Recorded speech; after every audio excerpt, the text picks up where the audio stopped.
Hello, good morning all of you. देखो, हमने last जो क्लास थी ना, हमने करी थी लास्ट क्लास के अंदर 9.2 करी थी। ठीक है, हमने जब 9.2 पढ़ी थी, देखो हम जो 9 जो एक्सरसाइज पढ़ रहे हैं ना, ये वाली एक्सरसाइज ऐसी थी जो हमारे पहले से सिलेबस में थी। ठीक है, जो हमने 10th क्लास पढ़ी थी, तो 10th क्लास वाला जो सिलेबस था उसमें आई थी हमारी जीपी और एपी जो थी वही चल रहा था ना। ठीक है, तो एपी का जो स्टार्टिंग का पोर्शन जो था, जो बेसिक चल रहा था आपका 10th क्लास का जो बेसिक था, वो 9.1 में कंप्लीट हो चुका था। 9.2 में थोड़ा सा इससे लेवल थोड़ा अपर आया था। ठीक है, तो 9.2 हमने इसका 9.2 का इंट्रो हमने पढ़ ही लिया था। 9.2 का इंट्रो पढ़ने के बाद अब उसके मुझे मतलब मैंने जब इसको अच्छे से पढ़ी थी तो उसमें कुछ क्वेश्चंस ऐसे आए थे जिसमें मुझे लग रहा था कि तुम्हें डाउट्स हो सकते हैं। ठीक है, तो मैं कुछ रिलेटेड क्वेश्चंस करवा रहा हूँ 9.2 के। ठीक है, देखो मैं वापस स्टार्टिंग से हर टाइप के क्वेश्चंस करवा देता हूँ। पहला क्वेश्चन तो ये देखो। ठीक है, एक्स्ट्रा नंबर के जो 9.2 उसका सेकंड क्वेश्चन है, उस पर लिखा हुआ है find the sum of all natural number lying between 100 and 1000 which are multiple of 5 and 105 102 and dash 995। That means ये कह रहा है कि आपके पास कोई क्या है, एक एपी है। ठीक है, देखो हिंदी मीडियम और इंग्लिश मीडियम के लिए थोड़ा कंफ्यूजन हो तो आप क्या होता है, जब वीडियो देखते हो तो एक बुक खोल के ओपन करके देखा करो। ठीक है, तो देखो ये कहना चाहता है कि आपके पास क्या है, एक exercise number sorry question number 2 की बात कर रहा हूँ। इसमें कह रहा है कि आपके पास एक क्या है, एपी है। ठीक है, इस एपी के अंदर आपकी जो 1000 से सॉरी 100 से 1000 के बीच के आपको मल्टीपल लेने हैं, सिर्फ 5 के। तो 5 के स्टार्ट करना आपको, 5 के मल्टीपल्स लेने, तो 105 1010 दैट इज 995 जाएगा। ठीक है, अब इसमें कंफ्यूज मत होना, इसमें कहा था 100 और 1000 की बीच का लेना, इन दोनों को इंक्लूड मत करना, क्योंकि एग्जाम में ऐसे क्वेश्चंस दिए जाते हैं, जानबूझ के दिए जाते हैं, क्योंकि ये हमें एक जगह कंफ्यूज करता है कि उसने बोला था कि इसके बीच की टर्मिनोलॉजी ली जाती है, जरूरी नहीं होता हर बार के नीचे की तरफ आपको ये एपी शो करके बताए कि एपी ऐसी वाली हो सकती है। तो वो एपी शो नहीं करता है, तो आपको सिर्फ इतना सा क्वेश्चन देता है कि 100 टू 1000 के बीच में 5 के मल्टीपल्स की बात कर रहा है। तो क्या होता है, मोस्ट ऑफ बच्चे क्या करते हैं कि सॉरी 100 और 1000 को इसमें इंक्लूड कर लेते हैं। तो यहाँ पे सबसे पहले जो फर्स्ट टर्म आती है 105 आती है, लेकिन जब मिस्टेक हो जाती है तो फर्स्ट टर्म को वो 100 मान लेते हैं। ठीक है, ये दिक्कत आ जाती है, तो इसलिए मैं कह रहा हूँ कि इस क्वेश्चन को सिर्फ ये पढ़ना, ध्यान से पढ़ना कि 10 से बीच में लाइक करता है, ये इन दोनों को भी इंक्लूड करता है, क्योंकि ये ही कंफ्यूजन एग्जाम के अंदर होता है सबसे ज्यादा। एक मिनट रुकना आप।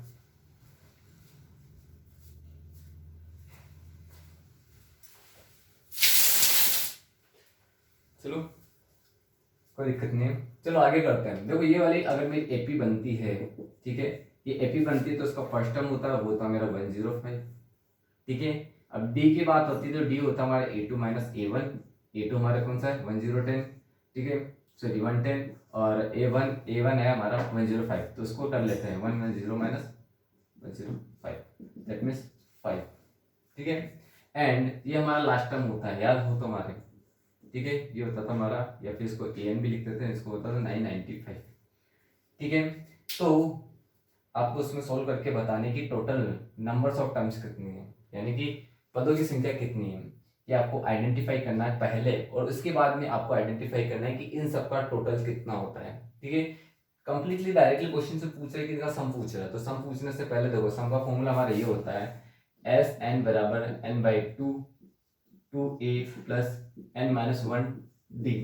लेकिन मैं जब इस क्वेश्चन में देखता हूँ तो हमें ए गिवन है ऑलरेडी, हमारे पास डी भी आइडेंटिफाइड है। ठीक है, लेकिन हमारे पास जो नहीं है वो है हमारे पास नंबर ऑफ टर्म्स, यानी कि एन की वैल्यू हमें नहीं है, तो एन की वैल्यू हमें निकालनी पड़ती है। ठीक है, देखो एग्जाम में जो क्वेश्चन आएगा ना, वो भी मान के चलना है ऐसा क्वेश्चन देगा जिसमें ये वाला फॉर्मूला भी यूज करना पड़ेगा, वो भी यूज करना पड़ेगा, यानी कि आपको ए एन बराबर, यानी कि आपको टर्म भी निकालनी पड़ेगी और टर्म के टोटल भी निकालनी पड़ेगी। मोस्ट ऑफ क्वेश्चन ऐसे वाले देगा, ऐसे बच्चे वाले क्वेश्चन नहीं देगा कि आपको सिर्फ एन निकालना है या फिर इसका डायरेक्ट एडिशन निकालना है या मतलब सॉरी सम निकालना है, तो डायरेक्ट क्वेश्चन कभी नहीं देगा, वो ऐसे देगा कि आपको ये भी यूज करना पड़ेगा और ये भी यूज करना पड़ेगा। सिंपली क्वेश्चन में ये ज्यादा आता है, बस कंफ्यूजन ये होता है कि आपको क्वेश्चन को रीड करने के बाद आपको पता होना चाहिए कि आप वो क्वेश्चन बोलना क्या चाहते हैं, कहने क्या चाहते हैं। अगर वो क्वेश्चन की आप लैंग्वेज नहीं समझ पाते हो तो ये मान के चलना है कि आपकी मिस्टेक होने के चांसेस है। तो देखो यहाँ आने के बाद देखो ए एन बराबर क्या होता है, मेरा formula a plus N minus one d. A n की वैल्यू मुझे पता है 995, ए की वैल्यू मुझे यहाँ से निकाल दी 105, प्लस एन की वैल्यू बात करता हूँ, तो एन हमें आइडेंटिफाई कर देना है और डी की वैल्यू आ गई थी 5। ठीक है, 995 माइनस 105 कर देता हूँ मैं, n-1 d सही चल रहा है अभी तक तो, ठीक है। लेस करता हूँ उसमें से तो कितना होता है 0 एंड 99 में कर देता हूँ तो 89,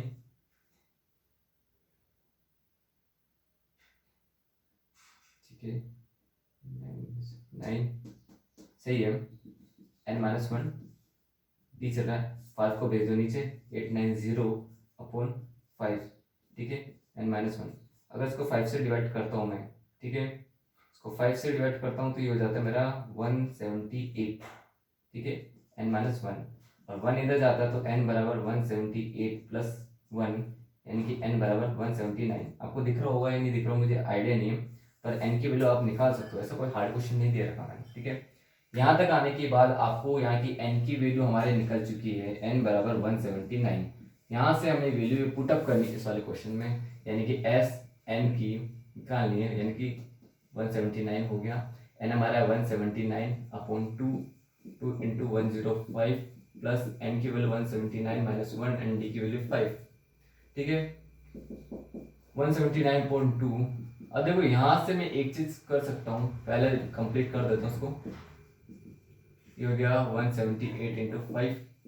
अब यहाँ से मैं चलो देखो दोनों टर्म में से 5 2 कॉमन लेके निकाल देता हूँ, तो 2 कॉमन ले लेता हूँ तो क्या होता है भाई, बाहर आ जाता 2, यहाँ रह जाता 105 एंड यहाँ कितना हो जाएगा 178 में से कर जाता तो यहाँ हो जाता 8 16 89 इंटू 5, 2 से 2 कैंसिल आउट, 179 105 प्लस इनको दोनों को क्या करना है मल्टीप्लाई करना है, 45 4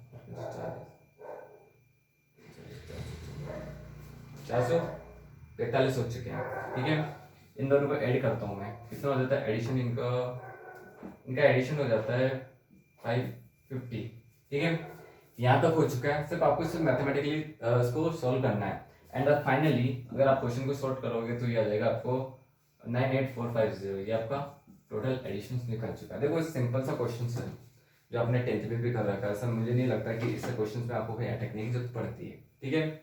ये फर्स्ट टाइप का क्वेश्चन आ चुका है। द सेकंड टाइप के क्वेश्चंस की बात करता हूँ मैं। देखो ये अभी तो सिंपली क्वेश्चन दे रहा है, लेकिन जब आगे धीरे धीरे बढ़ते जाएंगे तो ये थोड़ा सा डिफिकल्टली बढ़ता जाएगा कि क्वेश्चनिंग में कंफ्यूजन क्रिएट होगा।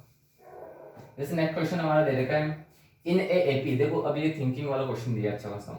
इन a AP the first term is 2, यानी कि इसने ये खुद नहीं कह चुका है, जैसा तुम्हारे क्वेश्चन नंबर 3 की बात करता है फर्स्ट टर्म यानी कि फर्स्ट टर्म, और हिंदी में बोलो तो प्रथम पद जिसको बोलते हैं ए, वो दे चुका मैं 2 दे चुका है। अब बोल रहा है कि the sum of the first 5 term is 1/4 of the next 5 term, then show that the 20 term is -1/2। अब ये कह रहा है कि जो फर्स्ट टर्म का जो सम है वो अगले 5 जो आ रही है, ठीक है, उन सबका भी एडिशन इसका 1/4 होता है। तो देखो क्वेश्चंस की लैंग्वेज का कोडिंग देखो बनाना सीखो। देखो लैंग्वेज क्या बोलती है, मैं आपको एक बार बना के दे देखता हूँ। सम ऑफ, अगर एग्जाम में आपको कंफ्यूज हो रहा है कि लैंग्वेज कैसे उतारूं मैं, देखो लैंग्वेज उतारने का भी एक तरीका होता है जो आपने पता नहीं 6th 10th में पढ़ी थी नहीं पढ़ी थी, मुझे इतना आइडिया नहीं है क्योंकि मैंने तो नहीं पढ़ा है आपको।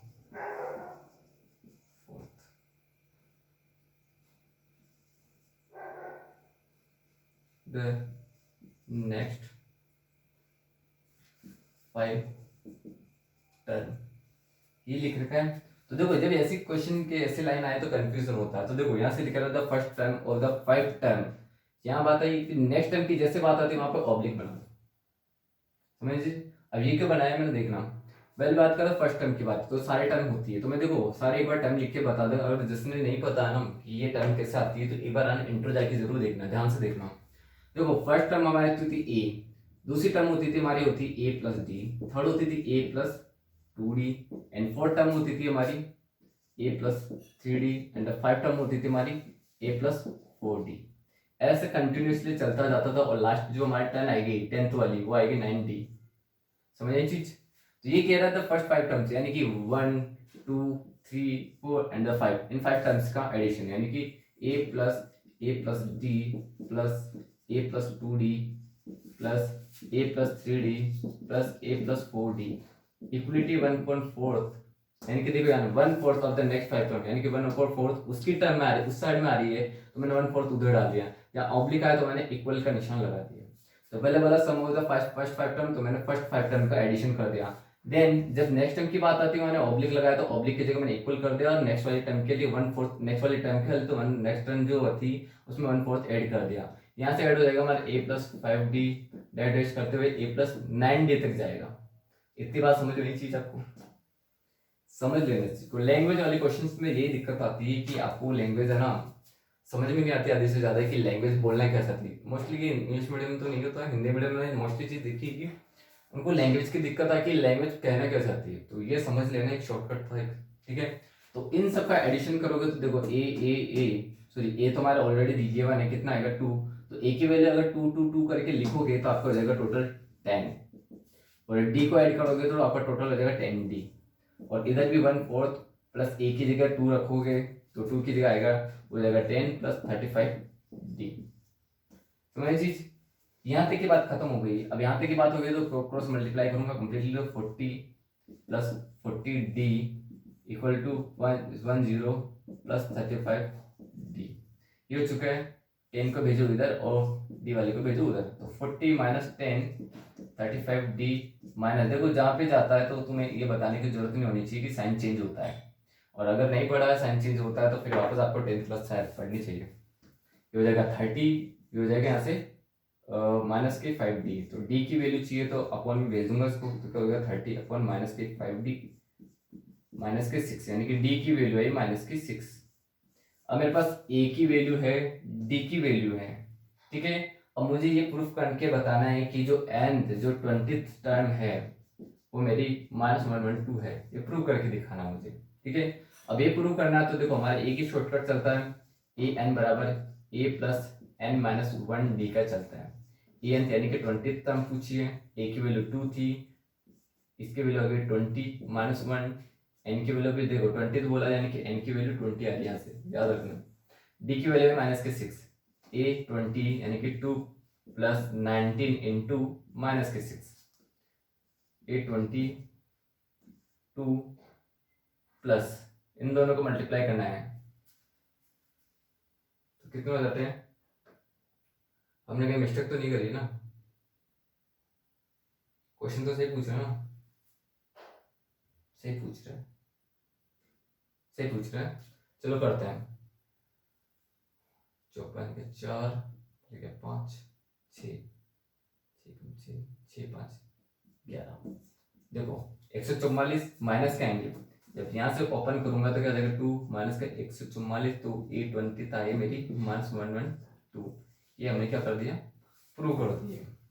आए बात समझ में, सीधा है क्वेश्चन, सिंपल सा क्वेश्चन है, सिंपल मैथ्स पूछ रहा है, सिंपल चीज पूछ रहा है। जैसा क्वेश्चन बोलता जा रहा है आपको सिर्फ वही करना, आपको कोई फर्क नहीं पड़ना चाहिए कि टर्म क्या दे रही है। 2 दे दे तो 2 की जगह कुछ और भी दे दो तो कोई फर्क नहीं होना चाहिए कि यार ये क्वेश्चन में क्या घुमा के दे दिया है, तो मेरे को कंफ्यूज होना रहा है कि ए यहाँ पे मैथमेटिक नंबर आता है तब तो हो जाता है, और अगर कोई अल्फाबेट नंबर दे दे तो मुझे कंफ्यूजन होता है। ऐसा नहीं होना चाहिए, क्योंकि ऐसा टाइप का क्वेश्चन भी देगा, आई थिंक पॉसिबिलिटी हो जाए, तो ऐसा क्वेश्चन मोस्टली देने के चांसेस होते हैं।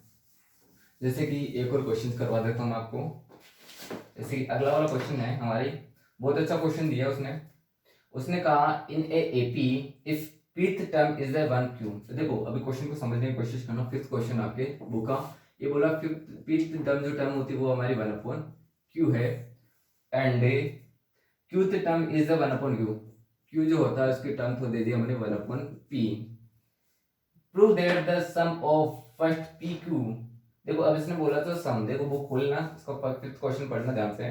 तो फर्स्ट पी क्यू टेंथ की शो करना है कि जो फर्स्ट एज ये बताना है इसको पी क्यू बराबर, हमें एक प्रूफ करके दिखाना है कि 1/p पी क्यू प्लस 1 होता है, ये हमें क्या करना है प्रूव करके दिखाना है। चलो ये बात आती है, तो ये क्वेश्चन क्या होता है सबसे अच्छा क्वेश्चन मैं अगर बोलना चाहूँ तो सबसे अच्छा क्वेश्चन तो यही है, क्योंकि यही क्वेश्चन ऐसा है जो लेवल का क्वेश्चन देता है। जब ऐसा क्वेश्चन आता है तो देखो पीथ टर्म की बात करते हो तो देखो ए एन का फॉर्मूला हमारा क्या था ए प्लस एन माइनस 1 डी, तो यहाँ पे आ गया ए पीथ दे दिया यानी कि ए की जगह पी दे दिया, तो यहाँ पे क्या हो जाएगा ए की जगह क्या दे रखा हमें, ए दे रखा, चलो कोई दिक्कत नहीं, ए की जगह में ए गिवन है। चलो p माइनस वन डी, इसकी वैल्यू दे दी हमें 1/q, ये हमारी वैल्यू 1। ऐसे ही हमारी निकलेगी ए क्यू निकलेगी, तो a plus Q minus one D हो जाएगी 1/p। ठीक है, अब आप क्या करो, 2 माइनस 1 कर दो, सही कर रहे हैं हम। ठीक है, 1 माइनस की 2 करो, 1 टाइम से 2 कर माइनस करोगे तो देखो a plus p minus one Q minus की पूरी हो जाएगी, माइनस a माइनस का क्यू माइनस वन डी बराबर 1/q माइनस 1/p। देखो सिर्फ मैं क्वेश्चन बोलता जा रहा हूँ, वैसे करता जा रहा हूँ। ऐसे ही ये a कैंसिल हो गया, ठीक है, यहाँ से देखो d कॉमन आ रहा है इन दोनों में, तो d अगर मैं कॉमन बाहर ले लेता हूँ तो अंदर क्या होगा, p माइनस वन, और ये अंदर मल्टीप्लाई होगा तो क्या हो जाएगा, माइनस का q प्लस का वन, और d कॉमन आके बाहर आ गया, 1/q 1/p चल रहा है। तो देखो यहाँ से तो 1 से 1 कैंसिल हो गया, होगा p माइनस क्यू डी बराबर, इनका एलसीएम लेके सोल्व करूंगा तो क्या हो जाएगा भाई, ये हो जाएगा p माइनस की q।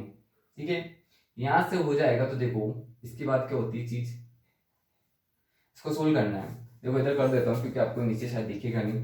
इसके बाद क्या होता है, इसको को जो टर्म होती है इसको मैं नीचे भेज रहा हूँ, तो ये क्या हो जाएगी p माइनस क्यू बटे हुए p माइनस की q, इधर रह जाएगा अपना d, इसके बराबर हो गया मेरा 1/pq। यहाँ से ये कट गया तो d इक्वल टू आया मेरा 1/pq। ठीक है, अब जो d की वैल्यू आई थी वो d की वैल्यू आपको पुटअप करनी है फर्स्ट वाली इक्वेशन में। अब फर्स्ट इक्वेशन में आप d की वैल्यू पुटअप करोगे तो देखो क्या होता है, a plus p minus one D बराबर 1/q दे रखा है, तो a plus p minus one D की वैल्यू क्या थी 1/pq, लिख दिया 1/q। इसको डिवाइड करोगे, इसको इससे डिवाइड करोगे तो 1/q माइनस 1/pq 1/q। इन दोनों टर्म को मैं भेज देता हूँ उस साइड, a बराबर 1/q minus 1/q plus 1/pq, यहाँ से कैंसिल हो, तो a बराबर 1/pq। तो हमारे यहाँ से d की वैल्यू भी निकाल चुका हूँ मैं, और हमारी a की वैल्यू भी निकाल चुका हूँ। सिंपल सी मैथ्स करो, मैंने ये कहा था कि चाहे अल्फाबेट चाहे नंबर्स आए, सिर्फ ये करते जाओ कि जो चल रहा है वो चलने दो। ठीक है, तो यहाँ से सारा प्रोसेस देखो, यहाँ से हमने निकाल लेते प्रोसेसिंग करके, ये दोनों की इक्वेशन में रखने के बाद हमने यहाँ से d निकाला, d की वैल्यू हमने इक्वेशन नंबर 1 में रखी, तो हमारी वैल्यू आ गई a की आ चुकी है। ठीक है, यहाँ तक आने के बाद देखो a की और d की वैल्यू मैं इधर लिख देता हूँ ताकि आपको इजी रहेगा।